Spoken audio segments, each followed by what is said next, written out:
Welcome to this week's episode of the Nerd Chatter Podcast, where typically two nerds sit down and chit-chat about nerd news that we find throughout the week. Unfortunately, Garrett has conflicting schedule issues this week, tending to some family stuff, so he's not going to be with me.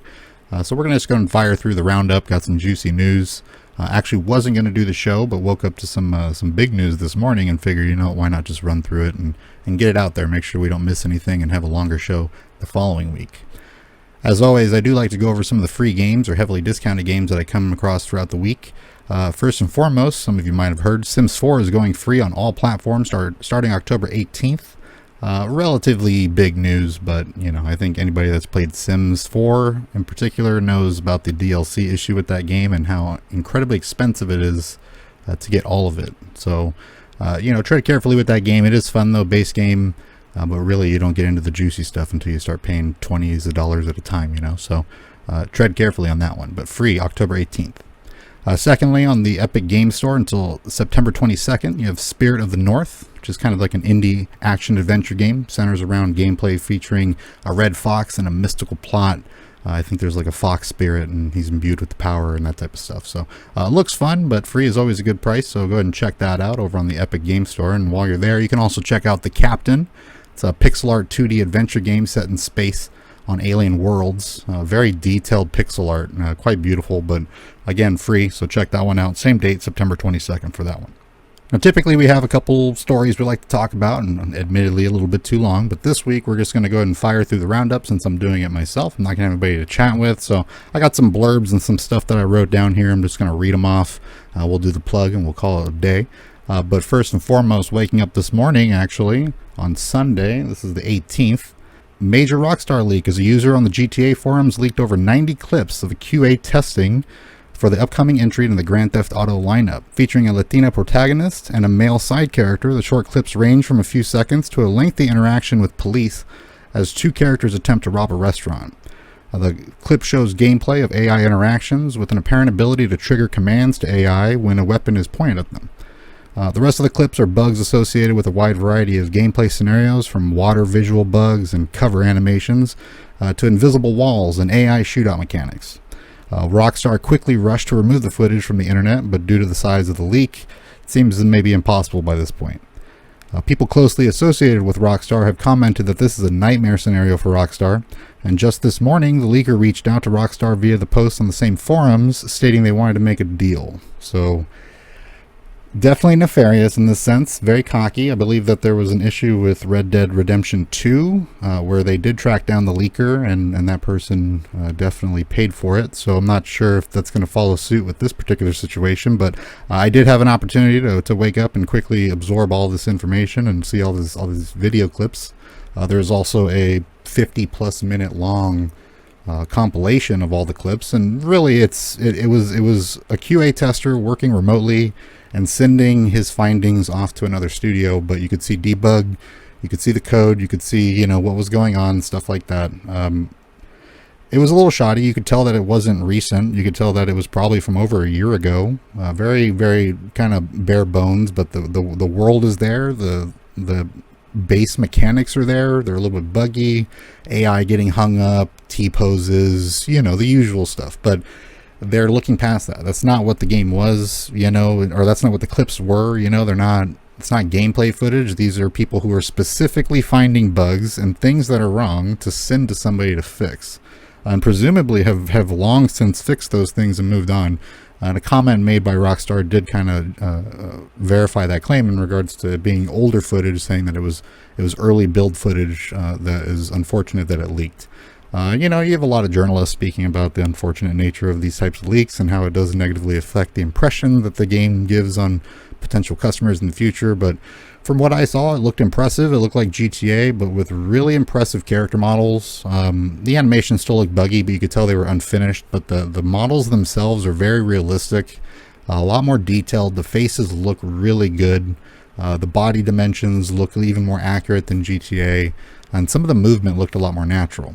Bullet mechanics, like when striking an AI, it's not just that flagrant get hit, and they fall like you get in GTA 5. This was fairly realistic.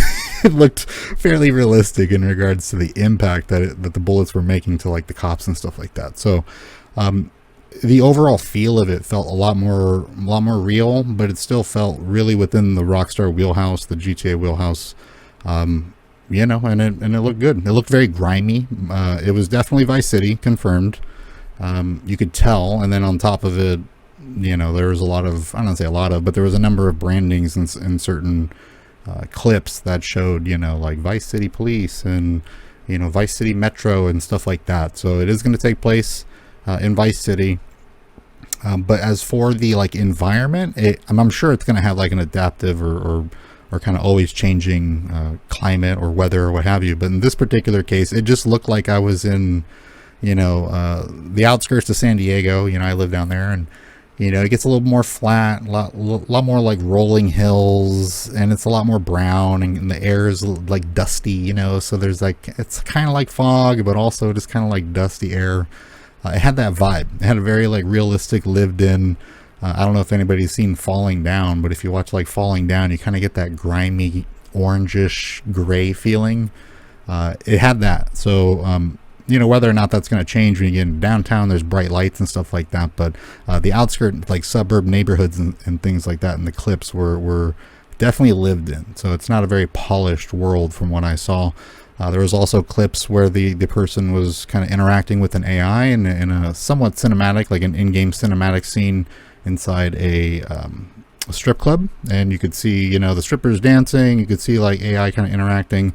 It was still very much GTA. It's not like, it didn't come off like Red Dead, where every single character had their own life that they were living in the background. However, you know, it's Rockstar, so if they have that technology, it would imply that they are going to have something like that, where characters, you know, they're not just going to disappear when they walk around a corner. They're all going to have their kind of like lives going on and stuff like that in the background. So seeing them rob the restaurant, pointing guns at the tellers, telling them to empty the register, pointing guns at people, telling them to get down.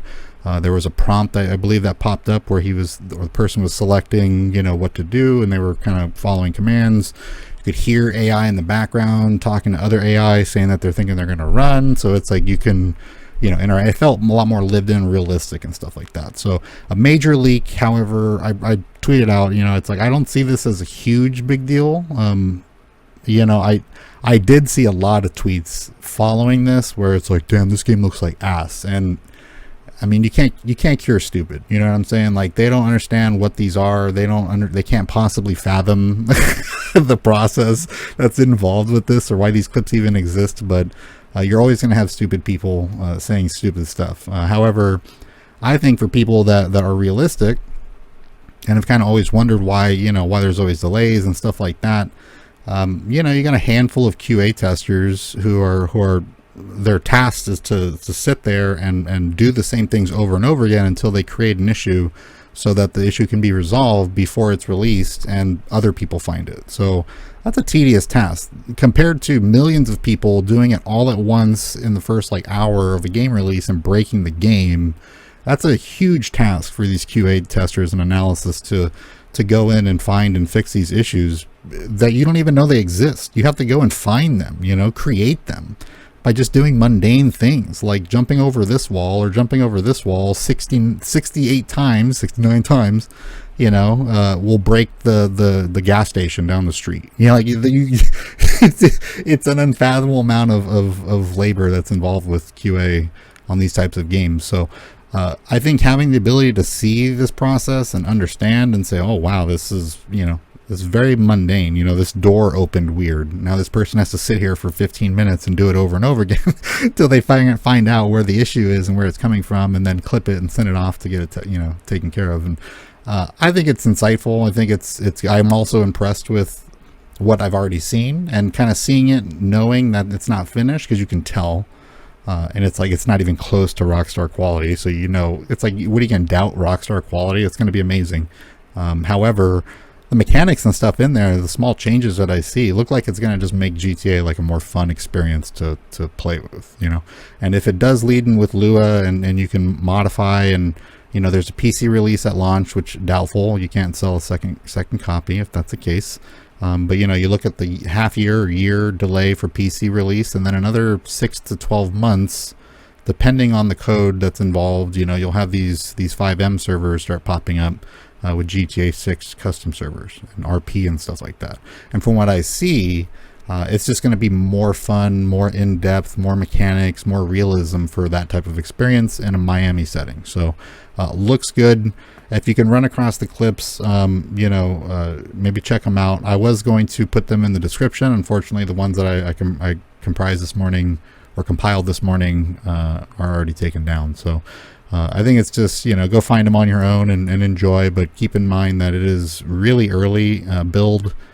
And you're really looking at the differences between GTA 5 and GTA 6. You're not looking at a comparison, right? You're looking at the differences, the advancements, the changes, the little tweaks, the things that'll make the quality of life stuff, So keep an eye out for that and feel free to get excited because it looks good. Secondly on here, the actor who played Colossus in Deadpool, Stefan Kapicic, I believe, confirmed his upcoming appearance in the MCU Deadpool 3 film, currently in pre-production. This comment was made while speaking at a convention. So, you're going to have, it's an MCU Deadpool movie, and you're going to have an reintroduction of Colossus, but this being the first appearance in the MCU, that is a mutant. Deadpool is a mutant.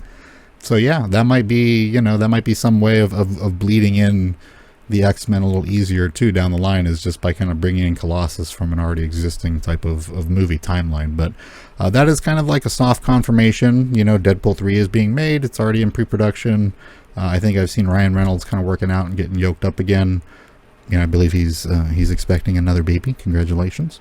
But yeah, that's a mutant, 100% Colossus. So, that's an X-Men. So it's good news to hear. It's familiar too. It'd be a nice soft entry, and you can kind of build from there, Next on here, this one's actually a big one. It was going to be my main topic for the week. EVGA abruptly ends production on graphics cards, refusing to work with NVIDIA, believing EVGA has been mistreated, says PC Gamer. The decision to stop working with NVIDIA was an easy decision to make, and they have no plans of downsizing in the aftermath, even though GPU production is over 80% of their business. Plans to focus on other products in their lineup will support existing GPUs, but will not progress with any future models. So if you have, your 10 series, 20 series, 30 series, what have you, they're going to still support it. If you have any issues, their RMA will take care of it. My experience is don't expect the RMA that you receive to last very long. It just needs to last long enough to complete the original warranty. So if you send in your GPU and it's damaged a week before your warranty is up, and it dies 2 weeks later, then oh well, your original warranty is up and they're not going to do anything. So whatever, it's another one. But EVGA is a gigantic name. Also the slickest looking cards. It's the model. It's a brand that I get. I've had multiple EVGAs, a couple of them unintentionally. The 980 Ti's that I had both took hits after a couple years. So as long as they're supporting the existing models and they'll still kind of stay in the game with their motherboards and stuff like that, then whatever. But the fact that they did state that they're not going to be downsizing, they don't have any plans of laying off or anything like that, and the impact that this is going to have on their overall fiscal year is going to be detrimental. So we'll have to see. I'm not 100% sure on how realistic that claim is, that they're not going to get rid of anybody, since you have people that are specifically there for GPU development. But we'll see. But unfortunately, EVGA is out of the GPU game. This next one, a little salty. I watched this one go down on the internet. It was just so weird to me. It gave off just really creep vibes. But hashtag Teen Titans Go Zack Snyder trends on Twitter as a handful of fans used the hashtag in seemingly every message sent that day. Zack Snyder, probably his publicist, posted a reminder about the Teen Titans Go episode on Twitter, in which he does a voice cameo as himself for the children's show on Cartoon Network. A number of fans and an overwhelming number of alt accounts swarmed the replies with the hashtag, along with hashtag Restore the Snyderverse, to praise the previous DC director and beg him to return, making suggestions on the next course of action to reclaim his role within the DC, and a slew of Snyder graphics and positive memes. DC fans clashed as more and more call to arm tweets were circulated that attempted to fluff the viewership of the episode to somehow send a message to WB that not only adults want Zack Snyder, but even the children. Zack Snyder did not reply to any of the messages. That's a little harsh, but really it was very strange to see a bunch of grown adults rallying to watch a children's cartoon show because a director in the same production studio was associated with it, and it was a cameo. I mean, it was actually kind of cool. The Titans go, they meet Zack Snyder. He has a really good voice actor voice, to be honest. I couldn't even tell it was him, but he sounded very enthusiastic, very present, and you hear ADR, you hear voice actors, people that, it's like you hear anybody try to be a voice actor, and then you hear like Mark Hamill, and it's like, oh, you know what I mean? Like, he's delivering a performance. Zack Snyder was actually giving a performance. He was very enthusiastic about reading his lines, and they felt natural. They felt funny, they felt on point, so it was good on that part. They walk in, they talk to him, they're gushing over him like, oh my god, Zack Snyder, the god beams and all that stuff. So it was very self-aware.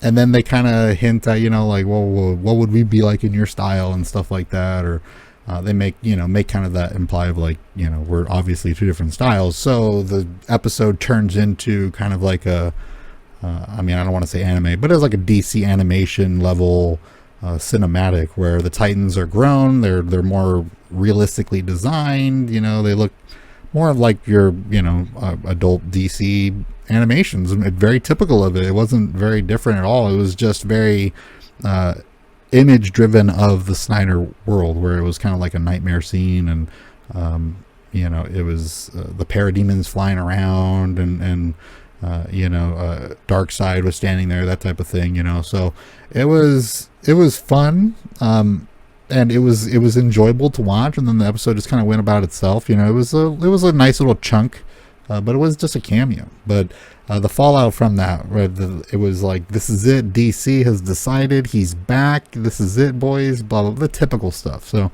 I had to write it because it was just so weird to watch it. I couldn't believe it, but watching the clip, it was fine. It was fun, nice.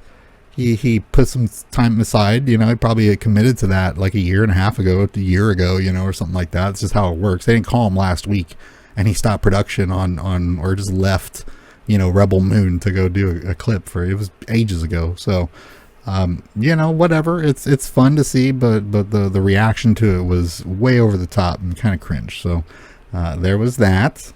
Next one here, Elden Ring board game now in development. It's for 1 to 4 players, and it looked fun. Miniature look really good. I haven't played that game, but I've watched tons of gameplay on Twitch and stuff like that, and actually enjoyed it. I know that game's not for me. I'm really bad at soul style games, but visually it's a very impressive game, and creatively is insane. The creature design in that game is absolutely insane. So yeah, a nice little board game to play with family and friends and stuff like that. It's not that bad. So keep an eye out for that, but it is in development. Nothing in regards to dates or releases or anything like that yet.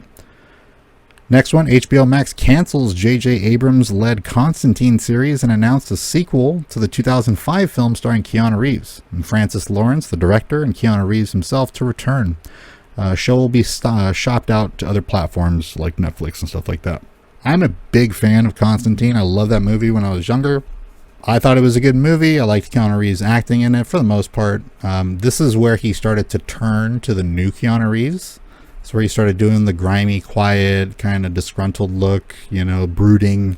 This is where he started to make that big change, and couldn't go back to being, in that Bill and Ted headspace. But I really like the movie. It's got the heaven and hell symbology, angels and demons, and and even God and Satan make an appearance in this movie. So, well, God in terms of light, but I enjoy it. And now you're knocking on the door of Keanu Reeves being Constantine in the DCEU, or at least the DC universe.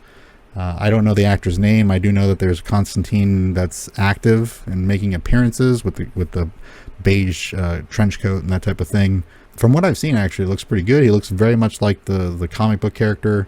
But it's Keanu Reeves. I like Keanu Reeves. So, it is a sequel to a 17-year-old film, and how that'll play out, I'm not sure. Well, you'll see how DC takes it about and what they plan on doing with that character and the universe and all that. But pretty random. There's definitely some random WB choices being made, and pulling that one out of the hat is really weird, considering all the other stuff that they're scrapping and all this.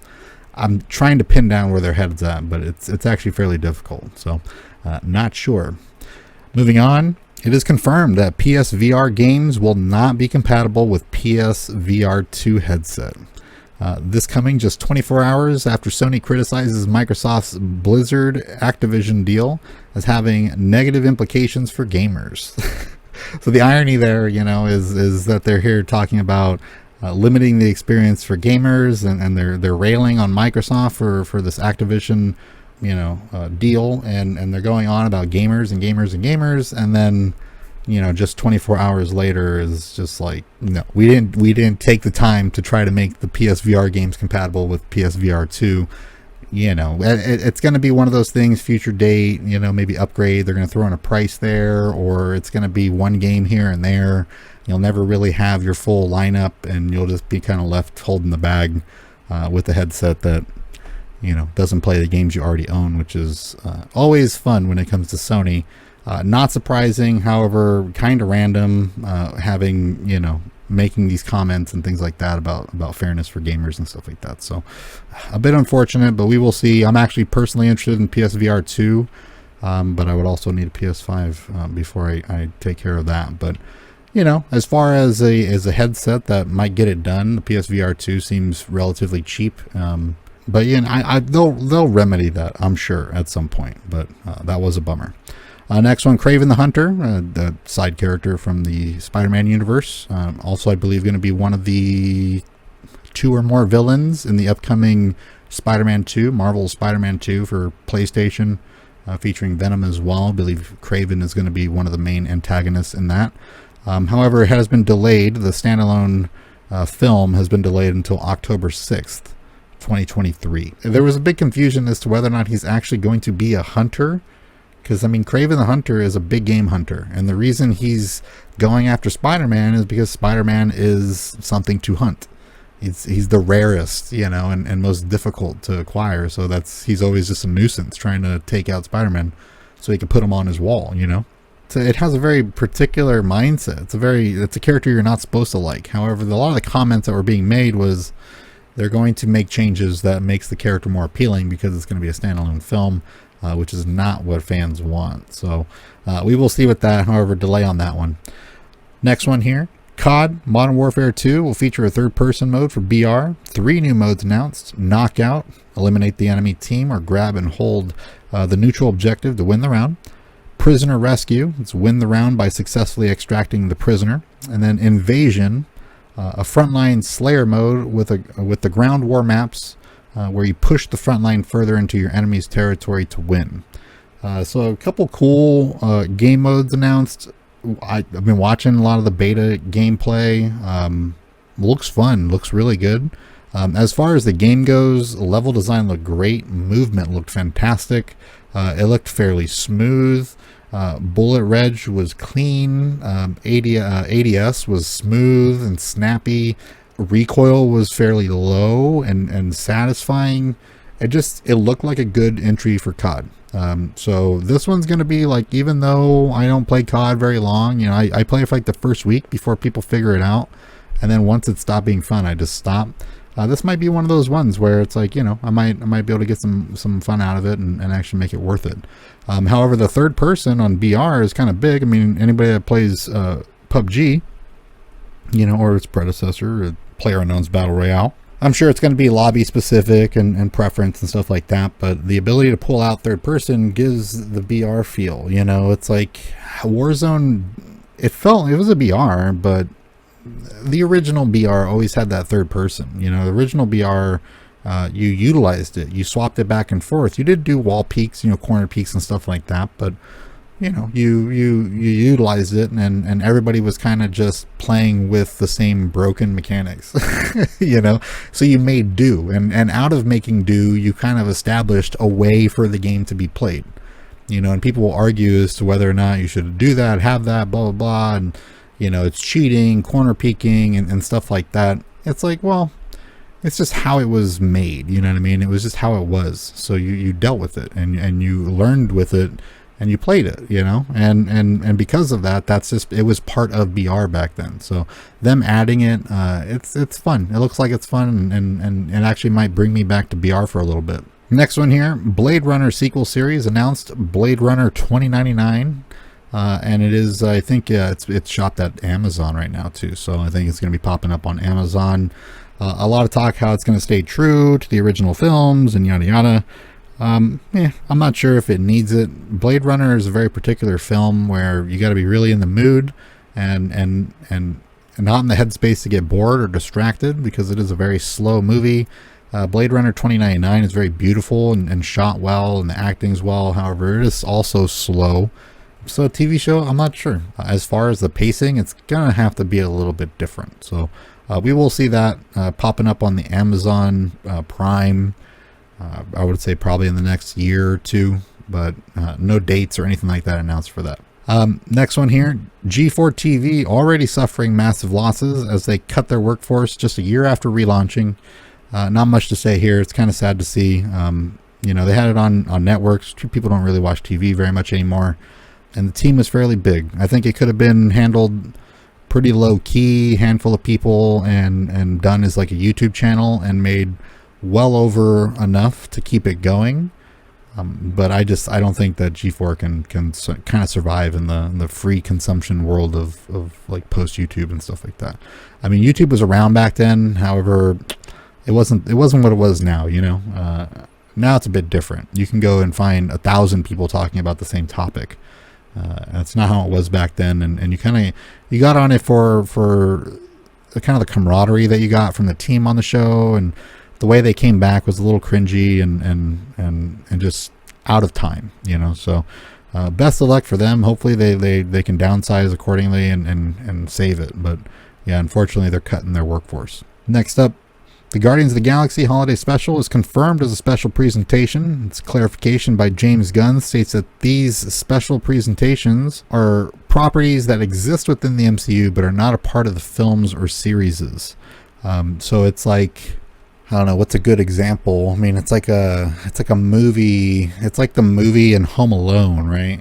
Keep the change of filthy animals. It's like if there's an entire movie of that guy, like that's an actual movie that he was watching, but it only existed within, you know, the lore of Home Alone, then that's basically what these special presentations are, you know. At one point you might even see, you know, one of the characters watching the werewolf film coming up, you know, I forgot what, Werewolf by Night. You know, you might see one of the characters watching that in like the background or something like that on their TV or something, you know. So that's kind of what it is. Special presentation is kind of signify. It's like, this is MCU, but it's fun. It doesn't hold any weight in storytelling or progressing the MCU. So just sit back and enjoy it. It's just some fun. Totally gonna watch that movie. It, like we talked about it last week. It looks one of the more enjoyable pieces coming this year for sure. But just from MCU in general, just the creativity of it and just kind of the willingness to be corny and cheesy. So I love it. We'll see. This one's a fairly big one. Halo's David Berger, the Slip Space engine lead, has announced he will also be leaving 343 Industries just a week after 15-year veteran Bonnie Ross declares that she is leaving as well. So they are freaking out. They are trying to figure out anything they can do, and people are bailing. This is pretty bad. This is really bad. Like, these are the two most important people for Infinite. I think they were just kind of done with the toxicity and stuff like that. So it's a bit unfortunate, but hopefully if we get some people in there that can save it, Halo Infinite can actually be redone in a manner that's respectful to the epicness of Halo as a franchise. I saw some bunny ears in there that it's just like, oh no. Look, it's pretty cheesy. It's like you have all this horrible stuff going down internally. You got the game broken still, and the net code is absolute trash. And then you see them focusing on releasing holographic bunny ears that you can buy with money. Pretty bad, pretty bad. So we will see. It sucks to see them go, but you know, if it means better results, then hopefully we get some. Next up here, Sony receives exclusive quest line in Hogwarts Legacy titled Haunted Hogsmeade Shop. Which, me personally, I'm devastated. It's, if one thing, you're withholding a quest line from the game that I've anticipated for like three and a half years. Secondly, it's spooky. I don't appreciate that because I like to absorb everything spooky. I'm like a nut for Halloween and fall. It's like my time of year. And the fact that they're going to have a haunted theme quest line that I can't play because I don't own a Sony console. I hope COD gets purchased. I hope COD goes exclusive. I hope they don't even sell versions of COD. I hope that it's only Game Pass. If I can't get that Haunted Hogsmeade quest, you guys can't get COD. That's my opinion. I don't have Garrett here to balance me out, but I'm pretty salty about this one for sure. If we're really talking about hurting gamers, I feel hurt, right? And they don't care. So I shouldn't care about their acquisition issues with Microsoft. that's my venting. But yeah, keep that in mind. If you're going to get any version of Hogwarts Legacy, you're going to be without that one quest unless you have it on Sony. Next one here, GoldenEye 007 coming to Nintendo Switch and Xbox Game Pass, but will not feature a multiplayer mode on Game Pass.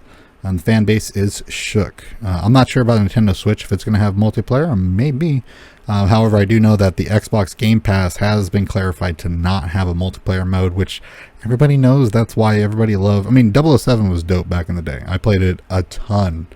I actually didn't play too much of the multiplayer except when I was at like friends' houses, but everybody knows like that was like the multiplayer, right? I mean, I want to say it was the first, but it was one of the first multiplayer shooter experiences that you could enjoy, and it was one of the relatively few experiences you could have on N64 with that. So hopefully the game looks good. I mean, hopefully it feels good too on like a controller or mouse and keyboard if it carries over to PC Game Pass.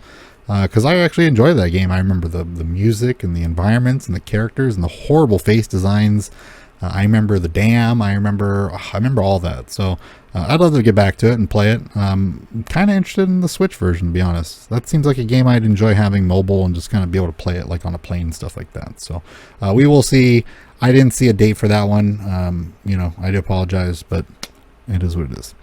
Next one here, God of War trailer drops featuring gameplay, plot details, and appearance in a fight with Thor.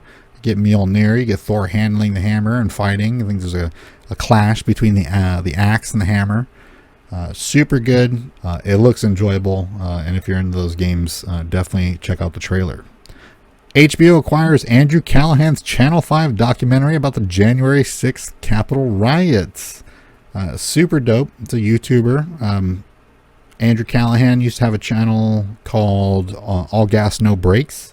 Awesome segments where he goes to these, there are events and things, gatherings that you wouldn't typically expect somebody to just waltz into and start asking people questions, but he does. Now, whether or not he was there on January 6th and got footage and got all this and interviewed people, I have no idea. If it is, then huge deal lining up with HBO. Huge on that one. So good for him. He got screwed over with like a manager or somebody that was in charge of All Gas No Breaks. They took the channel from him and basically like kicked him out. And then he went and made Channel 5 and then just continued doing his thing and has just excelled since. And the way he handles interviews is entertaining. It's respectful. It's funny. It's just, he does it well. He looks, he's just like a young kid.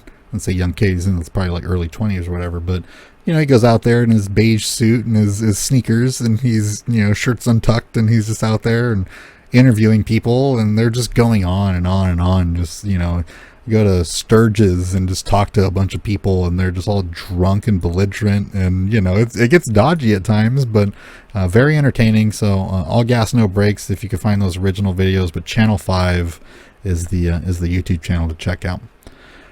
Next one, Discord is now integrated with Xbox consoles and allows direct comms between PC users and cell phone users for Discord to console users on Xbox Live, which is awesome. I know my last experience, there was a time where I was playing Xbox, I was playing Sea of Thieves, and I was jumping back and forth between PC and console. And being able to be in discussions, like comms with people while on PC with people that were in groups on Xbox was fairly difficult. So now that they're combining the two, they're going to utilize the Discord platform for the comms, and it's super clear, super high quality, and you'll be able to connect those two communities fairly seamlessly, and it's going to be nice. Unfortunately, I didn't get an opportunity to fire up the Xbox and test the feature.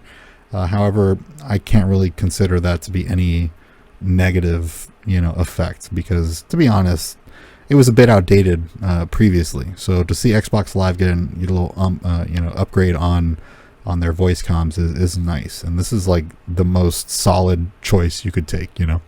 And lastly, here we did get an announcement of The Legend of Zelda Tears of the Kingdom, and that was clarified. It's Tears of the Kingdom.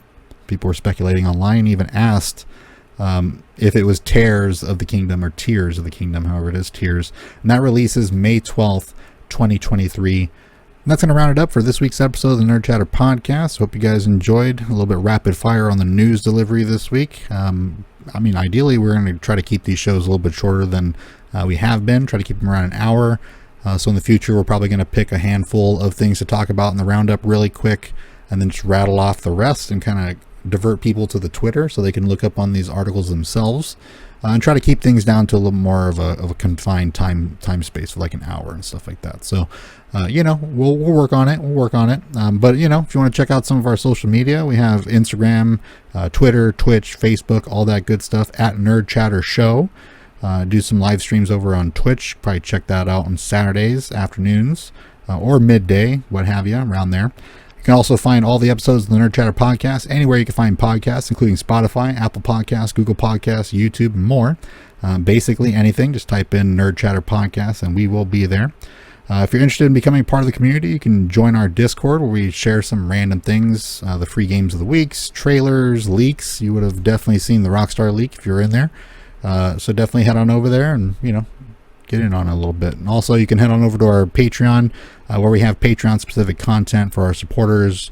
We've done things like talk about our top 3 Star Wars games, talking about Rian Johnson, stuff like that. We'll release certain episodes early and stuff like that. So if you're interested in supporting the show, feel free on heading on over there. And if you're on YouTube, links are in the description below. And if you're listening on any of the podcast platforms, you can head on over to our website at nerdchatter.com and head on over to any of our social medias from there to find out what you need. So this show is done solo mode, so next week we'll have Garrett back and we will continue. Hopefully get some juicy news coming up in the following week. Maybe some updates on the Rockstar stuff and the blackmail that this leaker is attempting to do. So interesting stuff. So you guys take it easy.